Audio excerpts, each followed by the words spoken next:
Hello friends, hope you are good. तो ये sample question paper है CSIR का केस रिक्रूटमेंट 2023 के लिए। ये PDF मैं अपने चैनल में भी डाल दूंगा। तो अभी हम लोग देखेंगे कि इसमें जो इन्होंने सैम्पल क्वेश्चंस दिए हैं, क्योंकि हमारे पास कोई PYQ तो है नहीं इसका, तो हम देखेंगे कि जो हमें सैम्पल क्वेश्चन दिया गया है इसके बेसिस पे हम क्या असम्पशन कर सकते हैं एग्जाम बैठने के लिए। और जो मैं बताऊँगा, अगर आप उसे फोकस करें तो ये आपके लास्ट के कुछ इंपॉर्टेंट टॉपिक्स हो सकते हैं। और लास्ट के दिनों में अगर आप इन टॉपिक पे फोकस करें तो ट्रस्ट मी, आपका ये पूरा अटेम्प्ट बच सकता है। क्योंकि ये रिक्रूटमेंट ऑलमोस्ट 10 ईयर के बाद आया है। लास्ट ये 2013 में आया था, उसके बाद फिर सीधा 2023 में आया है। तो अगर आप इन कुछ चीज़ों पे फोकस कर लेते हैं तो आपका ये पूरा अटेम्प्ट बच जाएगा। और आपको तो पढ़ना वैसे भी है, तो जो मैं टॉपिक्स बताता हूँ यहाँ पे कुछ इंपॉर्टेंट टॉपिक्स रहेंगे। इन टॉपिक्स पर अगर आप फोकस करें तो आपका पूरा अटेम्प्ट यूज़फुल हो जाएगा। तो बिना ही स्किप किए इस पूरे वीडियो को देखिएगा। अगर आप स्किप करते हैं तो आप शायद एक दो टॉपिक छूट जाएगा, इसलिए पूरा वीडियो देखिए। अब ये बोलने के लिए नहीं, ऐसे तो हर कोई बोलता है पूरा वीडियो देखिए, बट ट्रस्ट में आपको फ़ायदा होगा। जैसे ये है father of unrest, who was called this father of unrest by Britishers. ना अब देखिए, नाम काफ़ी कॉमन है, तिलक, नेहरू, गांधी एंड वल्लभ भाई पटेल। तो आपको देख के लगेगा कौन सबको हो सकते हैं इसमें, क्योंकि सारे ने ही बहुत इंपॉर्टेंट काम किया जिनसे ब्रिटिश को दिक्कत थी। तो अगर आप देखें, इससे हमें कंक्लूजन क्या निकाल सकते हैं, हम इससे हमें कंक्लूजन ये निकाल सकते हैं कि जो आपका फ्रीडम स्ट्रगल वाला पार्ट है, इससे हम कंक्लूजन निकाल सकते हैं कि जो हमारा फ्रीडम स्ट्रगल वाला पार्ट है वो बहुत इंपॉर्टेंट है। और अगर आप देखें, अगर आप मेरे चैनल में जाएं तो स्टार्टिंग के ही कुछ वीडियोस में स्टार्ट में ही मैंने वीडियो डाला था, इसमें मैंने बताया था कि मॉडर्न हिस्ट्री काफ़ी इंपॉर्टेंट रहेगा। मॉडर्न हिस्ट्री बहुत ज़्यादा इंपॉर्टेंट है in comparison to ancient and medieval. तो आपको मॉडर्न हिस्ट्री अच्छे से करना है। अच्छा, इस मॉडर्न हिस्ट्री का भी मैंने कुछ सीक्वेंस बताया था आपको। सबसे पहले आपको 1940 के बाद वाला पार्ट करना है, और इसके बाद आपको करना है 1916 यानी कि अराइवल ऑफ गांधी से लेकर के 1940 वाला पार्ट। और इतना करने के बाद आपको फिर जाना है बिलो 1916 के पहले वाला। तो अगर आप देखें, ये जो है ये थर्ड पार्ट से आया है, यानी कि 1916 के पहले वाला पार्ट का है ये। अब इसको देखें तो ये इससे मुझे हम ये कंक्लूजन मिलता है कि ये तीनों ही पार्ट बहुत इंपॉर्टेंट है। अगर आप देखें, मोरलेस आप मान सकते हैं कि फॉर्मेशन ऑफ कांग्रेस बहुत इंपॉर्टेंट ईयर है। यहाँ से लेकर के अगर आप 1947 तक कर ले तो आपका मेजर पार्ट कवर हो जाएगा। ये हमारा फ्रीडम स्ट्रगल का मेन पार्ट है। तो अगर इतना कर ले तो हमारा मॉडर्न हिस्ट्री एटलीस्ट पूरा खत्म हो जाएगा, मॉडर्न इंडियन हिस्ट्री। तो ये आप कर सकते हैं। अगर हम देखिए नेक्स्ट क्वेश्चन क्या है, देखिए नेक्स्ट है कि आनंद मत का राइटर कौन है। Again this is the same question, this is related to Fakir rebellion. तो आप इस क्वेश्चन का आंसर दे पाएंगे अगर आपने इसे पढ़ा है तो इससे हमें पता चलता है कि हमें प्री 1885 वाले टॉपिक्स भी करने हैं। But again this you can keep in second priority after you are done with modern history part which is from 1885 to 1947। ये सबसे इंपॉर्टेंट रहेगा, तो सबसे पहले इसे ख़त्म करना है। अगर हम आगे चले then again we can see, again इन्होंने पूछा स्टैट्यूटरी कमीशन के बारे में। स्टैट्यूटरी कमीशन कौन था? इंडियन स्टैट्यूटरी कमीशन, जिसे बनाया गया था to review the political condition in India. This is very important. तो इससे अगेन आपको पता चलता है कि 1940s के पास का जो एरिया था, ये टाइम पीरियड जो था इसके पहले का, इसके अराउंड का, वो बहुत इंपॉर्टेंट था। जैसा कि मैंने आपको बताया सबसे पहले कि 1940s टू 1947 ये काफ़ी इंपॉर्टेंट ईयर है, आपको ये पढ़ना ही पढ़ना है।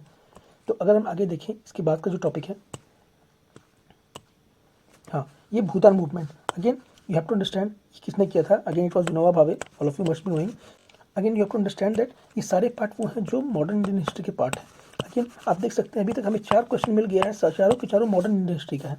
हमें अभी तक एक भी क्वेश्चन एंशिएंट या फिर मेडिएवल का नहीं मिला है। तो इससे सबसे इंपॉर्टेंट क्या समझ में आता है आपको कि modern Indian history is very important, very very very important. आपको ये करना ही करना है। अगर हम आगे चले, देखिए again same question partition of Bengal के बारे में। Again part of modern Indian history. तो मैं फर्स्ट डे से ही बता रहा हूँ अपने चैनल के सारे वीडियोस में कि प्रायोरिटी ऑफ सब्जेक्ट में हिस्ट्री में सबसे ऊपर रखना है आपको मॉडर्न इंडियन हिस्ट्री। इससे मैक्सिमम क्वेश्चन आएंगे, तो ये बहुत इंपॉर्टेंट रहेगा। अगर हम आगे देखें, अब देखिए इतने देर के बाद आपको एक क्वेश्चन मिल रहा है एंशिएंट से। इससे आप समझ सकते हैं कि एंशिएंट का वेटेज उतना नहीं जितना मॉडर्न हिस्ट्री का। अगेन क्वेश्चन आएंगे तो एंशिएंट को आपको स्ट्रेटेजिकली पढ़ना है। जैसे सबसे पहले आपको पढ़ना है हड़प्पन पीरियड, उसके बाद आपको पढ़ना है मौर्यन पीरियड, उसके बाद आपको पढ़ना है पोस्ट मौर्यन, उसके बाद आपको पढ़ना है गुप्ता पीरियड, एंड देन आपको पढ़ना है विजयनगर एम्पायर। दैट्स इट, इतना ही आपको पढ़ना है, ज़्यादा नहीं। और उसके पहले जो पार्ट है जैसे कि पैलियोलिथिक एज वाला एटसेट्रा, ये आपको नहीं पढ़ना उतना। तो this part should be major focus area. अगर हम आगे देखें, अगेन सेम हरियाणा बुक, अगर हम इसे देखें, again this is part of Vijayanagara empire. तो अभी मैंने आपको बताया कि Vijayanagara empire is very important, Gupta is important, Maurya is important, Vedic period is important, and IVC is important. ये 5 टॉपिक तो आपको पढ़ने ही पढ़ने हैं। मैं अगर बोलूँगा कि आपको एंशिएंट में कुछ नहीं समझ में आ रहा है तो आप एंशिएंट में इन 5 टॉपिक को पढ़ लीजिए, आपका मोरल से एंशिएंट कवर हो जाएगा। बीच के टॉपिक्स अगर कुरान वगैरह आप नहीं भी पढ़ेंगे तो आपका काम चल जाएगा। अगर हम नेक्स्ट देखें, अगर देखिए अब कॉन्स्टिट्यूशन, अगेन कॉन्स्टिट्यूशन में मैंने आपको बताया था सबसे इंपॉर्टेंट पार्ट है parliament, fundamental rights, DPSP, supreme court, high court, president, vice president, constitutional bodies, statutory bodies, that's it. अगर आप इतने पार्ट कर लेंगे तो आपका मेजर पोर्शन कवर हो जाएगा। अगर देखिए ये भी उसी का पार्ट है तो आपको बस इन टॉपिक से फोकस करना है, ज़्यादा नहीं। जैसे कि जो कुछ टॉपिक है जैसे सिटीजनशिप, हिस्टोरिकल अंडरपिनिंग्स, ये सब उतने इंपॉर्टेंट नहीं है, स्पेशली फ्रॉम MCQ पर्सपेक्टिव। तो आपको जो मैंने बताया है पार्लियामेंट सेक्टर जो टॉपिक बताया आप वो कर लीजिए, आपका पॉलिटी का मेजर पोर्शन कवर हो जाएगा, आपको ज़्यादा सोचना नहीं है। अगेन अगर आप इसमें देखिए मैं एक बार रिपीट कर देता हूँ तो parliament, president, vice president, again all constitutional bodies, all statutory bodies, fundamental rights, DPSP, Supreme Court and High Court, emergency, and at last जो बचा पंचायती राज। इन टॉपिक्स पे आपको बहुत ज़्यादा फोकस करना है। अगेन ये जो 2 पार्ट हैं ये काफ़ी बड़े हैं, अगर आपको इसमें डाउट है तो मेरे चैनल पे इसका एक पूरा PDF दिया हुआ है, 3 पेजेस में पूरे कॉन्स्टिट्यूशनल बॉडीज़ इन टेबल फॉर्म और 4 पेजेस में पूरे स्टैट्यूटरी बॉडीज़ इन टेबल फॉर्म। इससे बेहतर आपको कंटेंट कहीं नहीं मिलेगा, आप जाके अभी डाउनलोड कर सकते हैं। अगेन मेरे चैनल का लिंक क्या है, @लॉजिकल एस्पिरेंट्स। अगर आप इस चैनल पे जाएं ट्रस्ट मी पूरी प्रिपरेशन आपकी लॉजिकली हो जाएगी। @CSIR 2023 SO। इसमें करीब 3500 लोग हैं और सबको बहुत बेनिफिट हुआ है इस प्रोग्राम से। तो ये एक कंप्लीट फ्री कोर्स था for CSIR।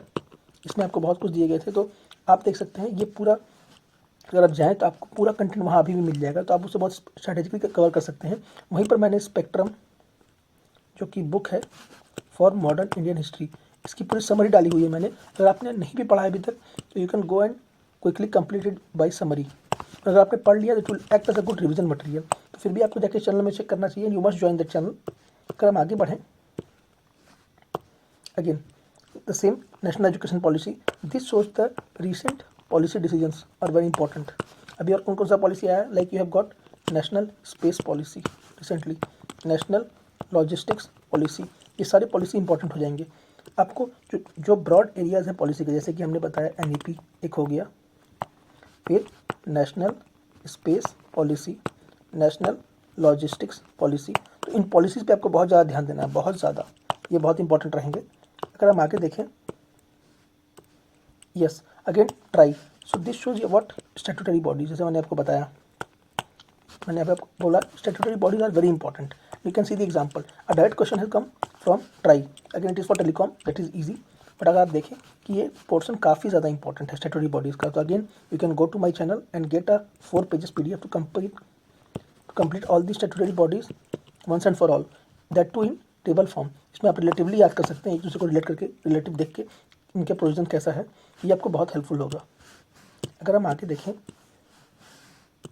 Again the preamble of the constitution, again I told you some important topics like preamble, उसमें सर ये छूट गया था प्रीएम्बल, लेकिन इट इज़ वेरी इंपॉर्टेंट क्योंकि इसे एक नए क्वेश्चन डायरेक्ट आएगा, I can bet you on that, specially the provisions related to secularism, republic, democracy etcetera. जो प्रोविजंस है, अगेन जस्टिस का फॉर्म क्या है, इकोनॉमिक लिबर्टी, फ्रेटर्निटी, इन सब के फॉर्म क्या है, तो आपको वो सब देखना पड़ेगा।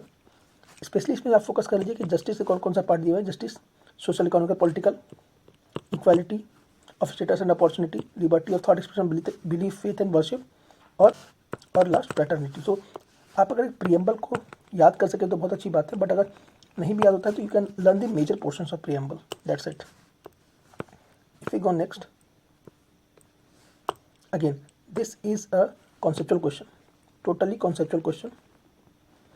These questions are very nicely covered in NCERT, but अगर आपके पास टाइम नहीं है अभी पॉलिटिक NCERT पढ़ने का, स्पेशली क्लास 11th और 12th के, again you can go and search for some good PDFs in the channel @logical aspirants, and trust me वहाँ सब कुछ आपको मिल जाएगा, you can go and check this.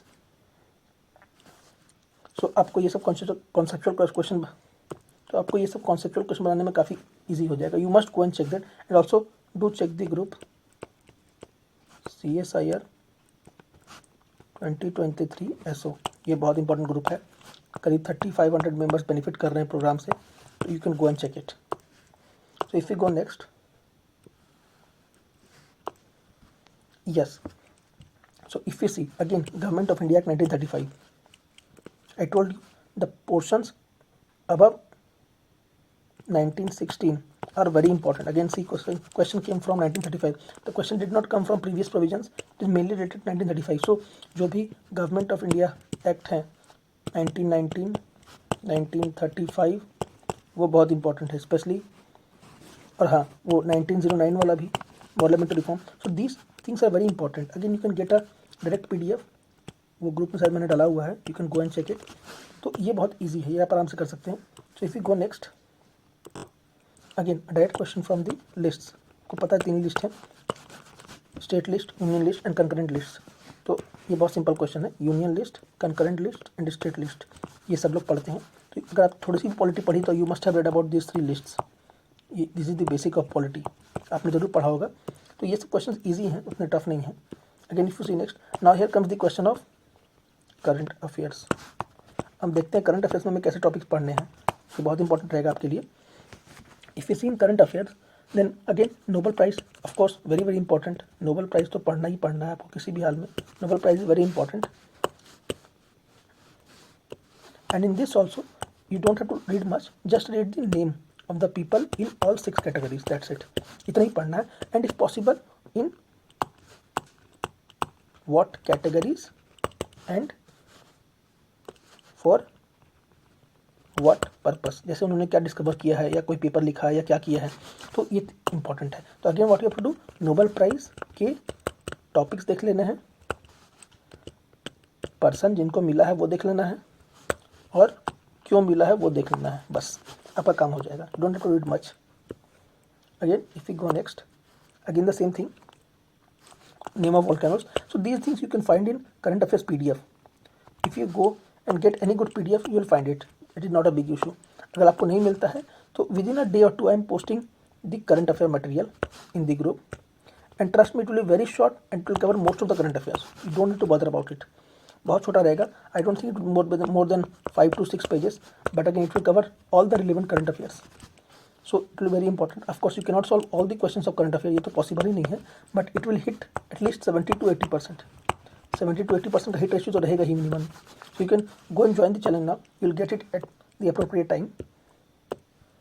So if you see next, it is asking about the headquarters of FAO. Again you must be knowing the international relation is the part of this syllabus. तो इसमें आपको सबसे important चीज़ क्या देखना है, headquarters of all bodies. Now which all bodies are this? UN, bodies of UN, related organs of UN, observer members, and again some other bodies like UN, EP, IUCN, World Economic Forum.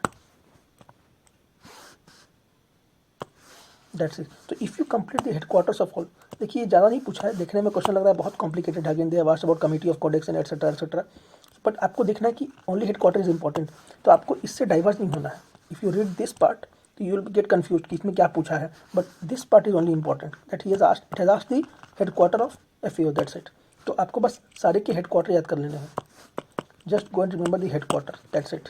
If you can remember the president of the और the head of the organisation like UN etcetera, security council के head कौन है etcetera etcetera, तो अच्छी बात है. But if you can not do it, at least remember the headquarter because it is very important, specially from IR perspective. If you go and see next, again indexes are very important. It is word by word mentioned in the syllabus that you need to know the India's ranking in various indexes. So of course global hunger index is very important. Again what you have to remember, global hunger index, global corruption index, you have to remember logistics index, और जो भी human development index, multidimensional poverty index. These things you have to remember. Of course you don't have to hunt to very small reports and indexes. आपको बस कौन से देखने हैं, major bodies of world like World Bank, UN, World Economic Forum, etc. And of course bodies of India. Which bodies? Like NSO, like Niti Aayog. These things you have to focus. बस इतने ही reports important. You don't have to read all the reports. So if you see next, again a question based on compressed biogas. So it is asking this is related to again current affairs. So you have to just follow the current affairs, nothing more. You can read just one magazine, any one magazine you can pick and you can complete it. I think it should cover them all.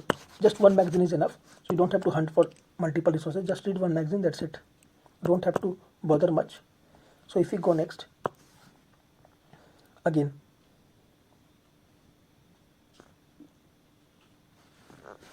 it is asking for a dam project. Now it is asking for the location of dam, again the state for dam, not very minute details like district and etc. So anything that is related to news, again I told you just follow one magazine and that should suffice. आपको double नहीं करना, repetition नहीं करना, return of investment जो ROI होगा वो बहुत कम होगा, इसलिए just have to read one magazine, that's it, and that will cover everything. और ट्रस्ट मी, जो आपसे नहीं बनेगा वो किसी से नहीं बनेगा if you read it. So don't have to bother much. Again if we see English language, again it is just a comprehension, nothing more, nothing less. So it is just a comprehension and nothing else. So ये बहुत simple है, you can easily do it, that's not a big deal, ये आप कर लेंगे. If we go next, again it is asking for future perfect tense. So tense is the heart of English, so you must know tense. It is the heart of English. So आपको क्या क्या पढ़नी है mainly? You have to study tense, you have to study voice, you have to study direct indirect voices, you have to study narration. This should suffice. आपको ज़्यादा नहीं पढ़ना है, because this will only help you in all the parts like editing, like omission, like rearrange. In everything only these things will help. So what you have to study, I'm repeating again, you have to study tense, narration, voice, that's it.